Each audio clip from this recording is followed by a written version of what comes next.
crec pas que ho faci.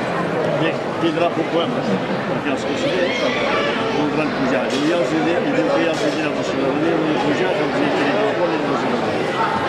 Bueno, llavors és un poble.